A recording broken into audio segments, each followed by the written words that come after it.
In making a movie set on Pandora, Pandora doesn't exist.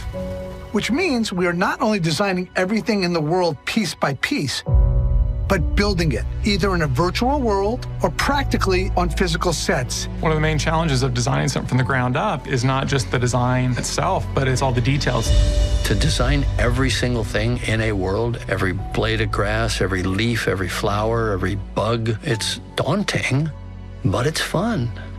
The challenge of designing for Jim, whether it's on the technical side or the natural side, is in Jim's mind, all this stuff is real. We're not making a movie. We're filming some reality that just happens to exist on another planet. We decided that there were two worlds in collision. So you've got the human world, which is highly technological and highly recognizable to us. And then we split off the world of Pandora, the Na'vi, the creatures, the plants, everything in it. We're introduced to this whole new world where we have beautiful tropical islands, but also there's a culture that lives in this very large mangrove called the Metcaina. And they have built their whole village suspended over the water under these roots. What's beautiful about Reef Village is that it very much exemplifies the Na'vi belief in connectivity. This is our home now. When we are designing creatures for Avatar, we often start with metaphors.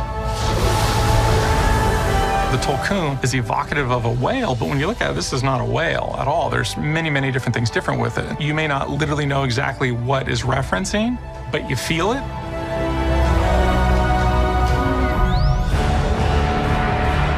Jim gives so much thought to everything that he does, and he expects our stuff to measure up to that level of realism and to be something that the audience just doesn't question.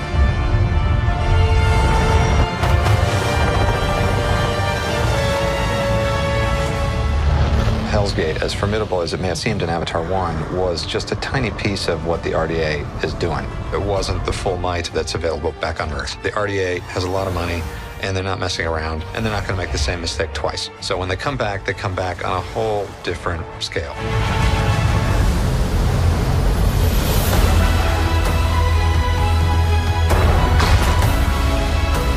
I'm an artist, a painter, designer, etc., but I don't think I designed anything on these films. Why would I? I get to work with the best artists in the world. You see these designers, just their brains are exploding with ideas. I just wish I could write a story so comprehensive that I can use all their ideas, but it's just not possible.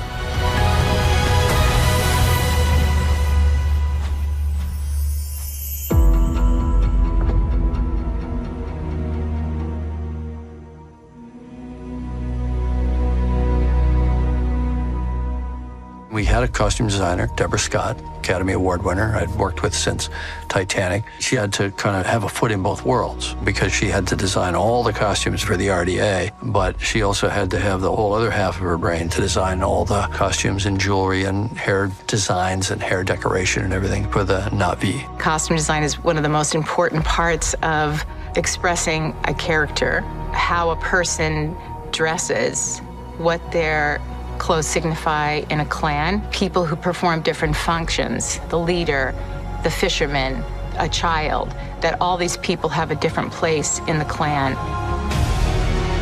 We researched indigenous people literally worldwide. The environment in which the clans live is extremely important to what they wear. So the Amanacayan are forest people. They use things from the Pandoran forest. The Metcaina are much more adapted to water. You are not good divers. Maybe good at swinging through trees, but...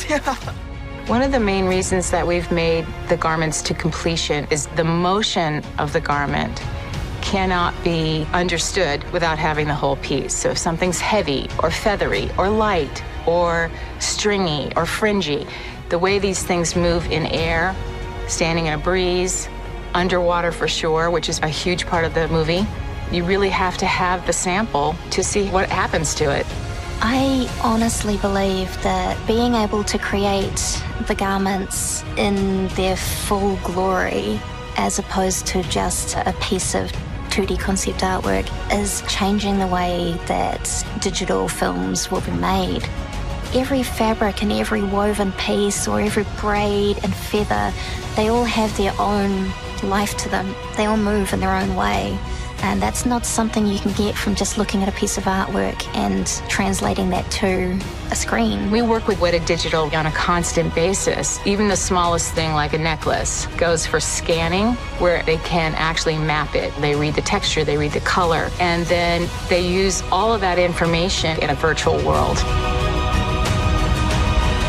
That believability, that reality that we're managing to bring to the movie is 100% going to make it just more real for everyone.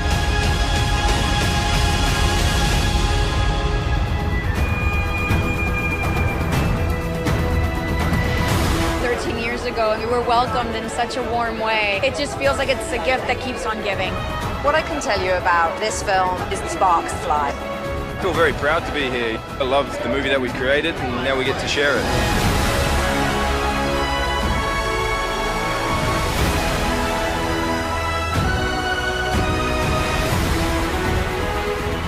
Hello, everybody. I've never seen anything so incredible.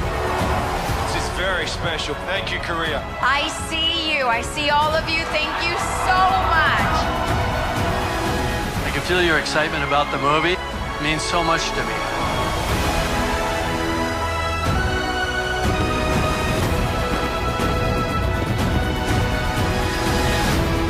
The response of the fans is so passionate and welcoming. I'm so proud of these people that I have the privilege to stand here with. Give a big round of applause to this amazing cast.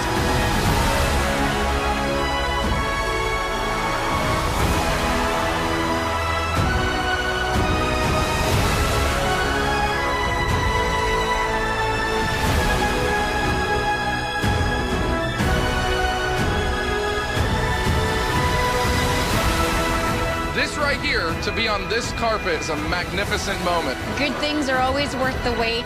It really doesn't matter what part of the globe you're from. When you see Pandora, it just has an overwhelming effect. It's so exciting to finally get to share this movie with audiences around the world. Tonight is the night. Are you ready? Are you really ready? This family is our fortress. This movie is about protecting your family and protecting those that you love. This is so much love coming at us, and you know, it's quite something. Look, just have a great time with this film. You're going to get carried away back to Pandora, and it's truly, you know, we're really looking forward to seeing how much Korea loves the movie. There's a scene between Jake Sully and Kiri that's played by Sigourney Weaver and Sam Worthington.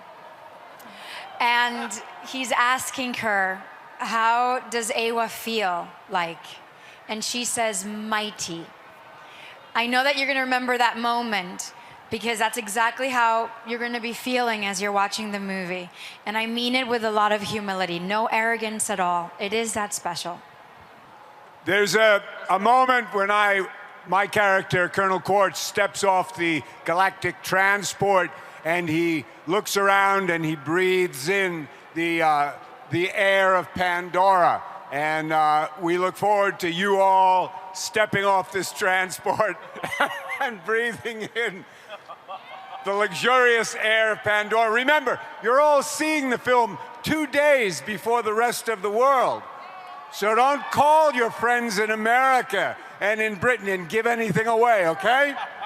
Let's all keep it between ourselves. When you see the movie, you will go under the ocean and you will live in the ocean for a lot of the time. And one of the great characters, he's too big to get on stage with us tonight because he's very whale-like. But you see a friendship between a Na'vi boy and Payakan, and Payakan becomes, in a way, the hero of this movie. So I want you to remember you're going to meet a very special character that Jim has written and has been beautifully played by various people, I guess. Anyway, Kevin Dornan. And wait till you meet Payakan. He's just so wonderful and vulnerable. So enjoy. I've seen the movie 1,000 times, 1,000,000 times. There's one scene, and I can't tell you what it is. Every time I see it, I cry.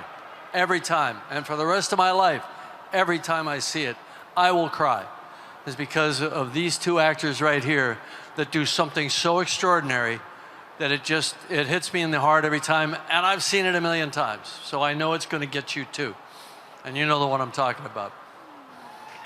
I'm not saying goodbye. I'm saying until next time. I look forward to being back here. We see you. Thank you. Thank you, Korea. We love you. Merry Christmas and enjoy the movie. And we can't wait to come back, and thank you for the warmest welcome. And